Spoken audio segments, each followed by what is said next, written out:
All right, well, let's jump right in today. It's Friday, the last video of the week, and I wanted to just say, if you're new to the channel, thank you so much for subscribing. I appreciate it. We're going to have a lot of fun over the next few weeks. And if you're not new to the channel and you're a current subscriber, make sure you've got the notifications bell clicked, so that way you're notified every time I upload a new video. Something else you also might want to consider, I've got about 600 videos online, and so it's hard to kind of wade through them to find the gems. But what I've decided to do is, on my newsletter, you can sign up for it at adrobles.com.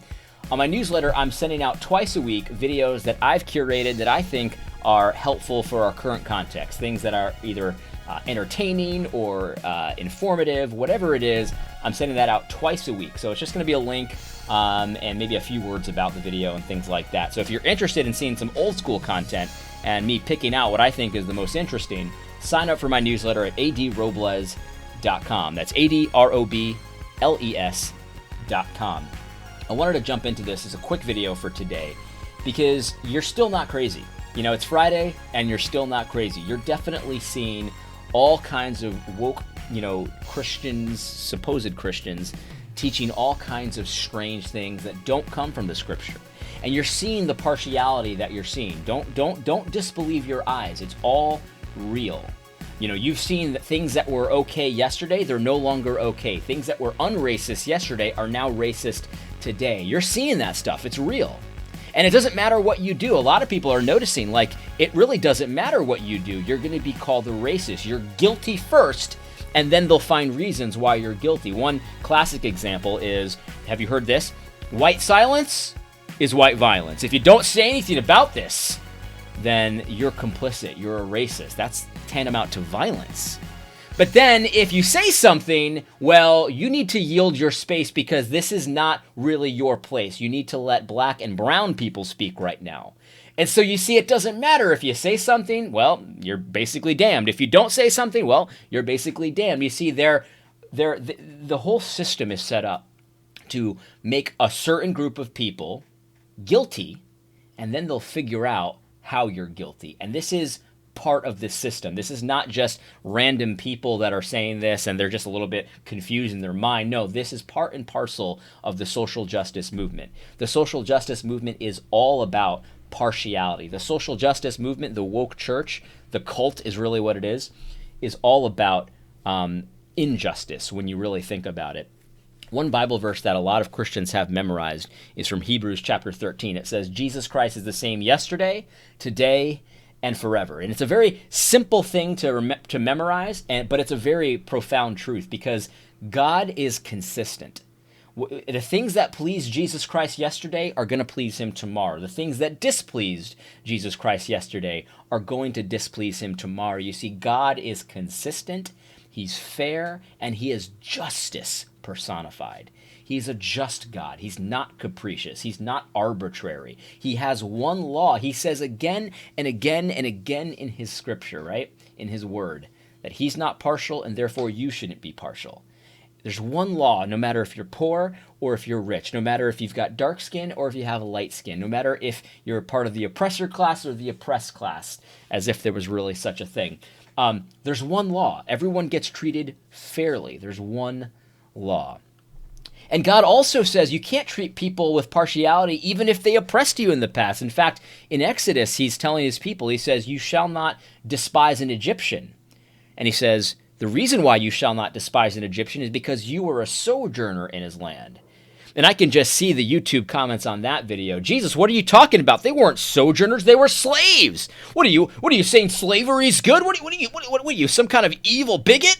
Because I know that's the kind of comments I got on my video where I said that I thanked God for slavery because it was used for his glory. It was used for the good of his people. And so I'm an adult. I can understand that while on the one hand I can hate the actions of evil people in the slave trade, on the other hand I can thank God for it because I know God used it for good. And I can hold that together in my mind because I'm an adult. But so many people just refuse to do that because they want to treat people with partiality.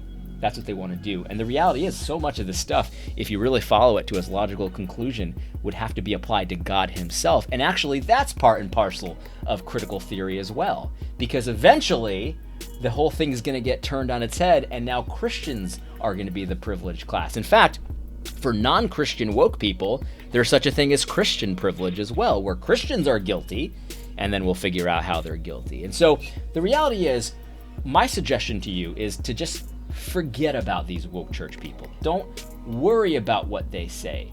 Don't try to please them even for a millisecond, because they cannot be pacified. They cannot be appeased. They've decided that you're guilty, and it doesn't matter what the next words out of your mouth are, they will find a way to make it prove that you are guilty. You understand what I'm saying? Don't try to please demon pagan gods. The idols can't be pleased because they're all about partiality. They're all about hatred. All they want to do is accuse you. That's all idols want to do. And so don't even try to appease them, because there is no appeasement when it comes to the woke church. You move into a neighborhood, well, you're trying to gentrify this. You move out of the neighborhood, well, that's white flight. Like, there's a million examples of this where you can see the woke church people being arbitrary, being partial, being evil. It's just really what it is. That's why I don't think that these people that promote this aggressively, that are leaders in the church, I'm not talking about the people led astray. I'm talking about the people leading those astray. They're worshiping pagan idols, and they want you to do it as well. Just refuse to do it. I found an article that really illustrates this very well, because this is more than mean tweets or calling you white fragile or something like that. This is actually a very serious situation. This is a matter of justice. There's an injustice that's currently happening in Atlanta that you need to be aware of. Listen to this. So you've heard the story, right? There was a black guy who was shot and killed. And the reason why he was shot and killed is because he shot an officer. He shot a taser at an officer, right? And so, but the DA is an evil man. This DA, he's evidence of God's curse on the United States, because unjust judges and unjust rulers are a curse on a nation. Our nation is currently being cursed. And here's how I'm going to demonstrate it. Here's the DA. This is what he said. This is why he charged the officer with felony murder, is what he charged him with. Howard said, "We have concluded at the time Mr. Brooks was shot that he did not pose an immediate threat of death or serious physical injury to the officer or officers." Howard later acknowledged that as Brooks was resisting arrest and running from the police, that he took a taser from one of the officers and fired it at Rolfe. That was the officer. Okay? So he didn't pose an immediate threat or death, even though he did shoot a taser at him. Okay. Maybe I can accept that as plausible, right? But listen to the next paragraph. Ready? Just a couple of weeks ago, the same DA Howard announced charges against a police officer who pointed a taser at a person because a taser was considered to be a deadly weapon under Georgia law.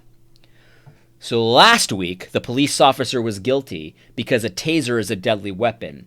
This week, the police officer is guilty because a taser is not a deadly weapon. Do you see what's happened here?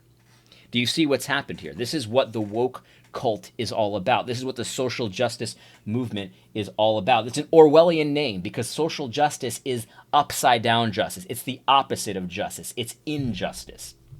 You see, this system has identified police officers as guilty. They're guilty. They know that they're guilty. And then they go finding ways that they're guilty. That's what they do. They know police officers are guilty, and then they try to figure out how to argue for their guilt.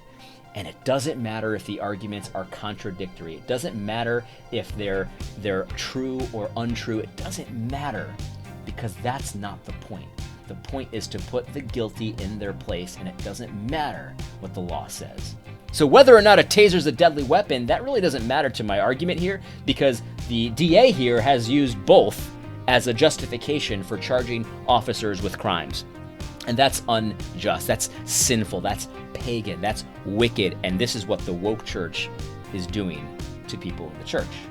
If you're white and you're an evangelical, well, guess what? You're guilty, and we'll figure out how you're guilty later. But you're guilty, and you need to understand that. If you're black even, but you don't believe in the social justice stuff, well, you're also guilty.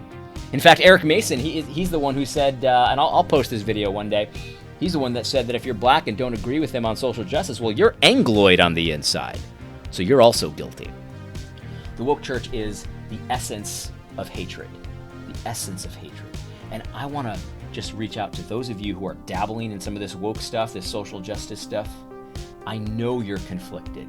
I feel the conflict within you, but what you need to do is let go of your hate. Because I'm talking about hate in a technical sense. Because if you treat someone without fairness, right? You treat someone against God's law, where you say, well, you're guilty because you belong to a certain group, and we'll go find how you're guilty, like this DA did in this case. That's evil, man. You gotta let that go. That's the essence of hatred. And people who hate their brother in their heart, they don't belong to the kingdom of God. You understand what I'm saying? You have to love. You have to love. And I don't mean love as far as affections and squishy feelings in your heart. What I mean is you have to treat people according to God's law. Treat them as individuals and treat them with fairness. And throw away this garbage where you're trying to appease people that are unappeasable. Just forget about them, because the woke church wants you to kneel before the same idols that they kneel before. Just refuse consent. It's Friday. Have a great weekend. You're still not crazy. I promise you, you're not crazy, and I intend to demonstrate that to you more and more in the coming weeks. Please share my content with your friends. Anyone that you would find it helpful, consider signing up for my newsletter, 80robles.com. Enjoy your weekend. I hope this video was helpful. God bless.